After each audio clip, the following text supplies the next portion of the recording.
మోదీ పాలనలో మైనింగ్ రంగం మరింతగా అభివృద్ధి చెందిందన్నారు బీజేపీ నేతలు. వీబీజీ రామ్జీ పథకంపై సీఎం రేవంత్ రాజకీయం చేస్తున్నారని విమర్శించారు. ఉపాధి హామీ పథకంలో అవినీతిని అరికట్టేందుకే మార్పు తీసుకొచ్చినట్లు చెప్పారు. ఉపాధి పథకానికి పేరు మారిస్తే తప్పేంటని ప్రశ్నించారు. మేడారంలో అభివృద్ధి పనులు సగమైనా పూర్తి కాలేదన్నారు కమలం పార్టీ నేతలు.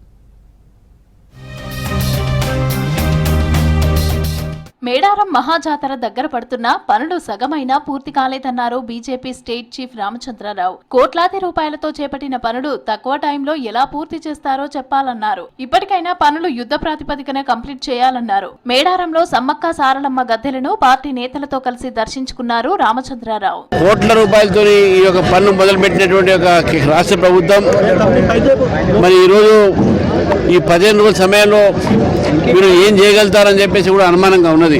కాబట్టి ఈ సందర్భంగా నేను ప్రభుత్వాన్ని కోరుతా ఉన్నాను, ఇక్కడ సౌకర్యాలు పనులు అన్ని కూడా వారు వేగవంతం చేసి పూర్తి చేసి ఇక్కడ వచ్చే భక్తులకు అన్ని సౌకర్యాలు కలిగించాల్సింది కోరుతా ఉన్నాను. మోదీ హయాంలో మైనింగ్ రంగం మరింత అభివృద్ధి అయ్యిందన్నారు కేంద్ర మంత్రి కిషన్ రెడ్డి. 2014 నుంచి ఖనిజ అన్వేషణలో దాదాపు 190% గ్రోత్ ఉందని చెప్పారు. గుజరాత్ గాంధీనగర్ లో జరుగుతున్న రాష్ట్రీయ ఖనిజ చింతన్ శిబిర్ 2026 కి హాజరయ్యారు. आज भारत बदल गए और सभी मुख्यमंत्री चर्चा कर रहे, हमारा स्टेट कैसा विकास हो, हमारा स्टेट में इन्वेस्टमेंट कैसा हो, हमारा स्टेट गुजरात के जैसा हो, ऐसा एक देश भर में एक पॉजिटिव डिस्कशन आज हो रहे हैं.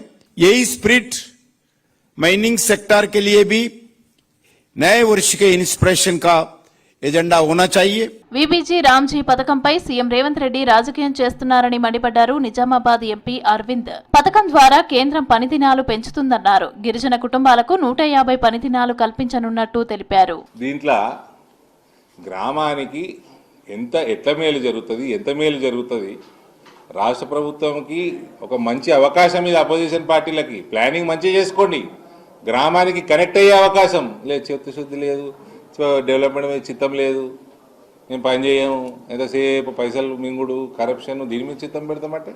శ్రీరాముడి పేరు ఉపాధి పథకంలో ఉంటే కాంగ్రెస్ జీర్ణించుకోలేకపోతుందన్నారు రాజ్యసభ సభ్యుడు లక్ష్మణ్.